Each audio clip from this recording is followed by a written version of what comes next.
Good morning. Yeah, my name is Eugene Ligale. I've been in the Royal Navy coming on to 23 years now. And throughout the time, I've learned one or two things about leadership.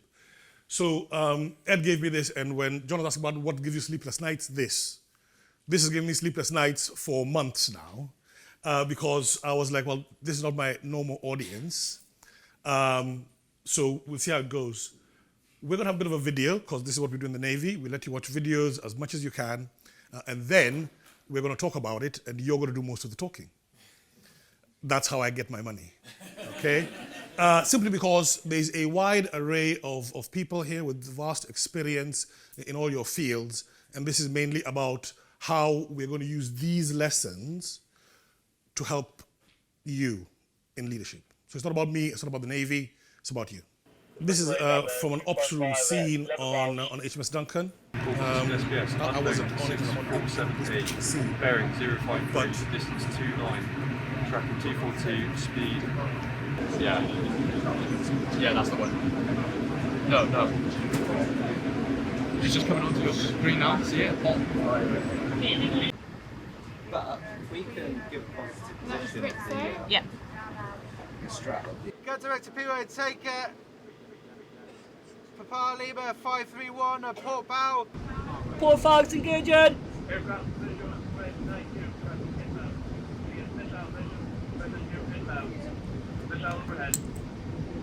Stand to. Port fogs and says kill, gunboard's clear. Watch out, Port Felix says kill, gunboard clear.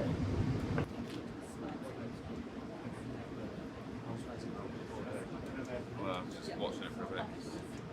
So, warning from Mercury Aircraft advising that we have nothing to do in this area. Leave the area immediately. Gave our final warning, we are engaging. Yes, sir. We've got one cert frame to the south within max effective range, last position known at 72 nautical miles. Assessment, ISS, further engagements are likely from the surface environment, from the south, from the west, from frigate. Any kind of ID on this lot, we have even better. They're not going to go anywhere near that because they'll get shot out the sky. Are we thinking Raphaels or Mirages? Probably Raphael. Can we find out how long it's going to take? So it's intention to revise intention to refuel and relaunch, not rearm. This threat tracking south 340 to 350, speed 20. Roger. Number 2's on anti-flash.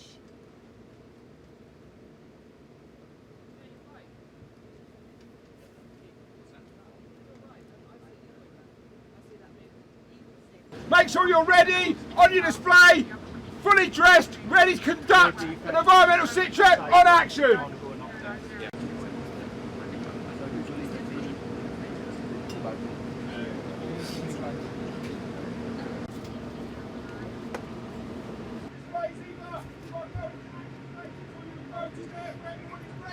Make sure we are secured for that state.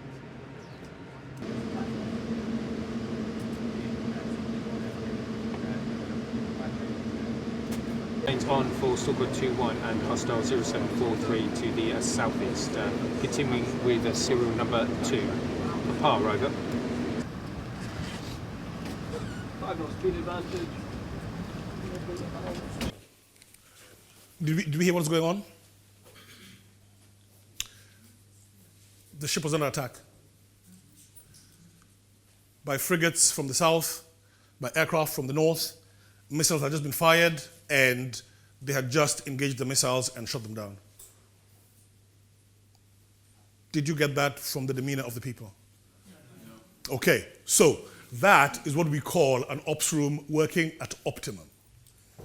Okay? So, what about in your jobs, in your offices, when you've got a crisis, when you've got something going wrong, or even just on your normal daily meetings? How do those go? Anybody?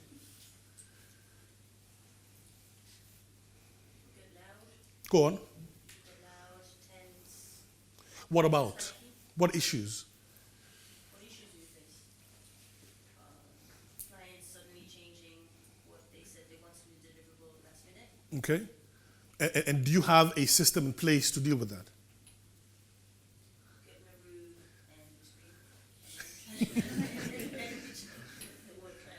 Okay. Any more? I'm going to just keep pointing until somebody says something. I told you, this is not about me. It's about you guys. Have a think in your job, either when there's a crisis or when it's just a normal working day, something changes, something shifts. Yes? So I work in product development for a financial services company. So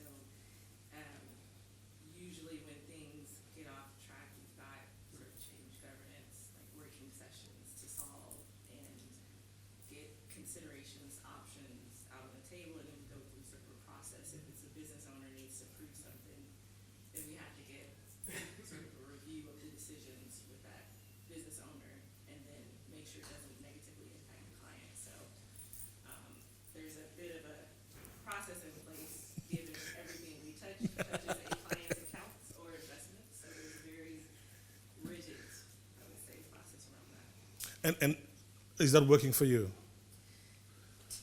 80% of the time, it does work. Okay.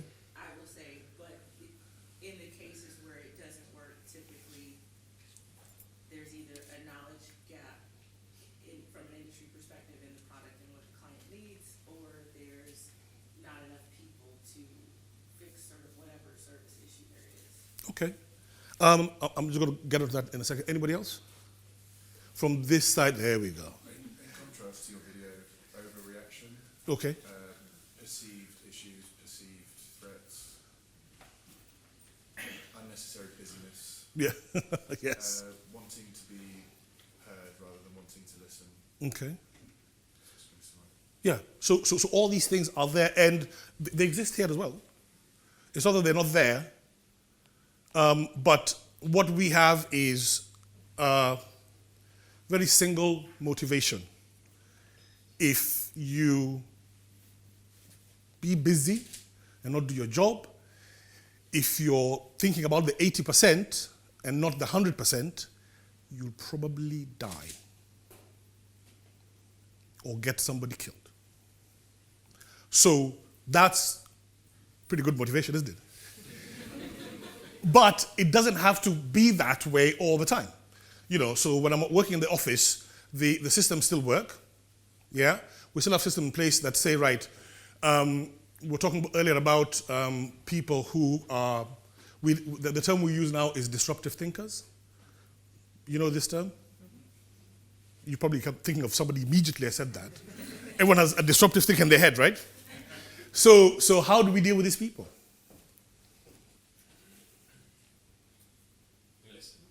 Go on. Really? Yeah. Go on. You understand what they've got to say, and you see if it's good or bad, and see if you can work with it. That's what I think. Okay. Anyone else who's got the patience of a saint?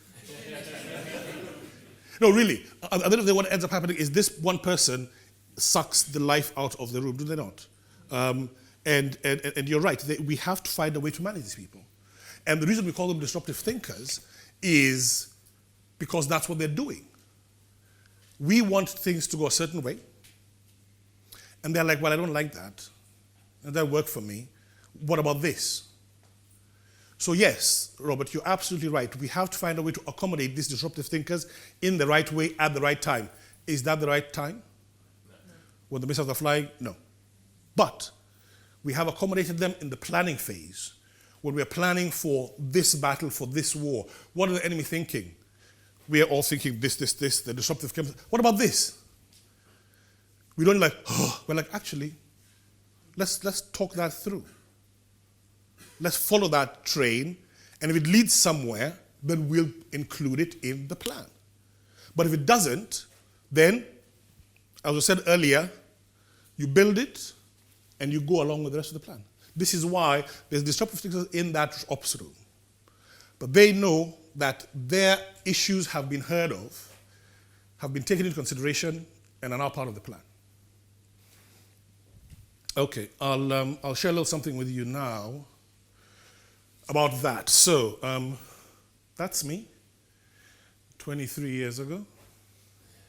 As I'm passing out, we call it passing out for various reasons, but that's the official title. passing out from Dartmouth and very proud and going out in the fleet. And the way we do things at Dartmouth is we fill you full of confidence and knowledge, and then you go out into the fleet. And then you discover that's not how things are in the fleet. And quickly your confidence gets knocked. Okay? And you get in there and I was one of the older ones. I was 25 years old when I joined up. Some people were there 17, 18-year-olds. You're going to take charge of chief petty officers who've been in 10, 15, 20 years, old as your parents. You're giving them orders.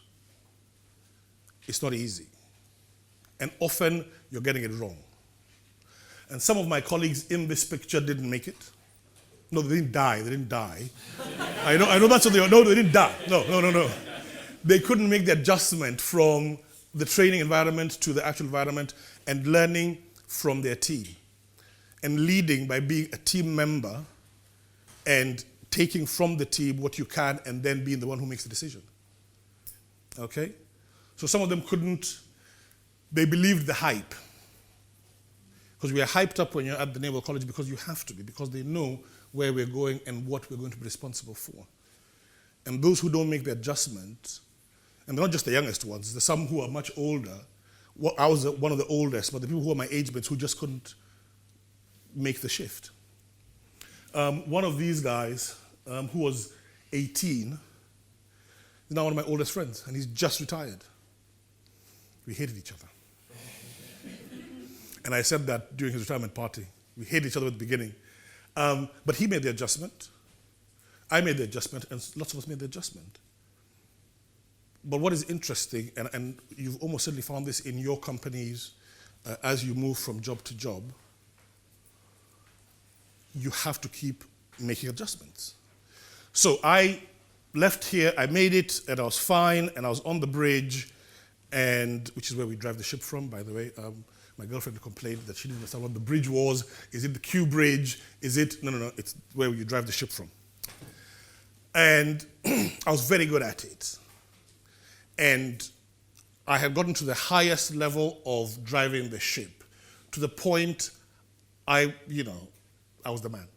It was lovely. And I'll just be driving along and people are coming and asking me stuff, and fishing boats are the enemy of warships. And, spoiler alert, sailing and rowing boats. So, yeah, enough said. So you're trying to avoid all these, and I could just do that so easily, so instinctively. It was fantastic. But you can't be on the bridge forever. And the next thing is the ops room, or the gloom room, as we used to call it. And I had to go down in there. And I came down with all my confidence, and I've been driving this ship, so I know what the ship can do, I know its capabilities, and I got in there, and I was shot down.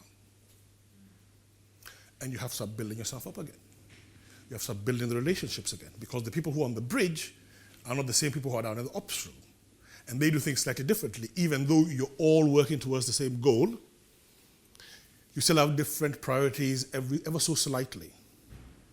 So for me, it's making sure I don't run over the fishermen. The people in the ops room, it's making sure that we don't wear, as we call it, that missile that's coming in. And it's up to me, as the person driving the ship, to give them a solution as to how to fire the missile. Okay? So the priority shifts. So that was great. Eventually, I became one of those, again, cool, calm, and collected people in the ops room, because this happens all the time. You get there, and just when you get there, and just when you stretch out, and you're relaxed, you're told, right, now you need to change. For the first time, I was ahead of the curve. I went and, have I overshot? Okay. And I was they took me to work with the Army as a cultural specialist. Ha ha ha! Thank you very much. I speak 5 languages. I'm interested in culture. I was ahead of the curve for once. And it was brilliant. For 2.5 years, I would take army units to Kenya, to the point I just started making up cultural stuff and cultural references.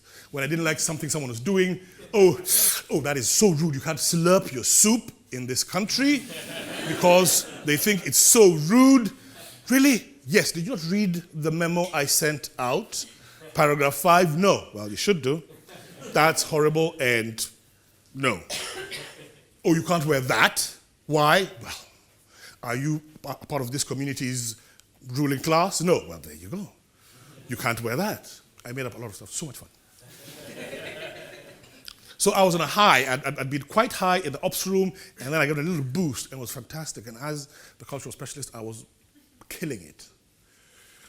You should have seen the reports I got. It was madness.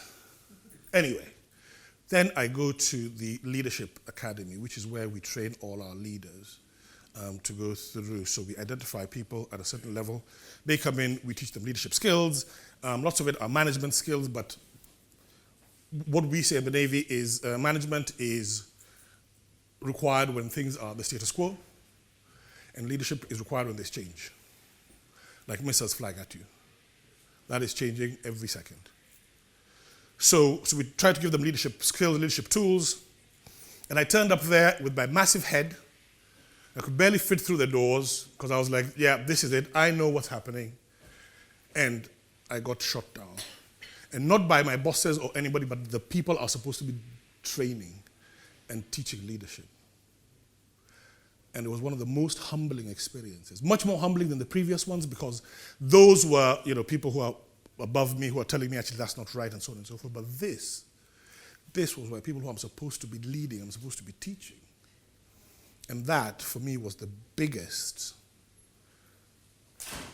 and most valuable leadership lesson that I learned.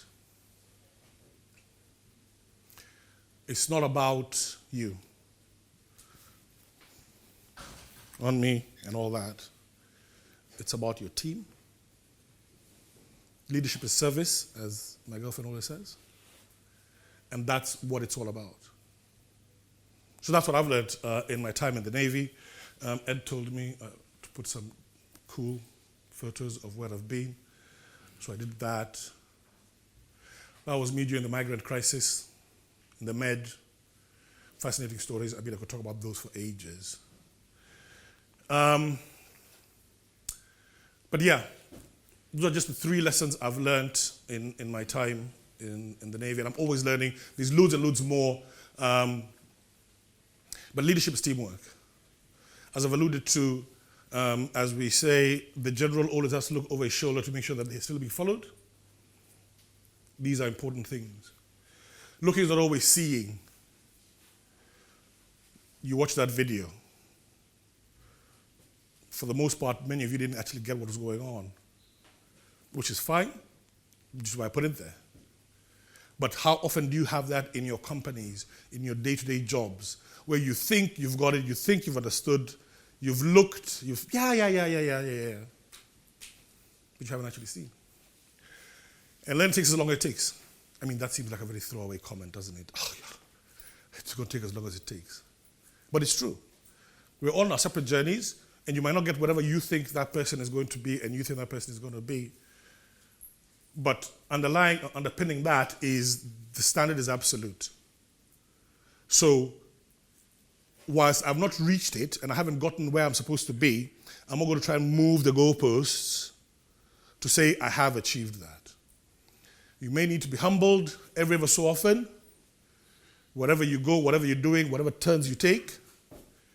But I think in the long run, once you get there, it's worth it. And that's me. Any questions?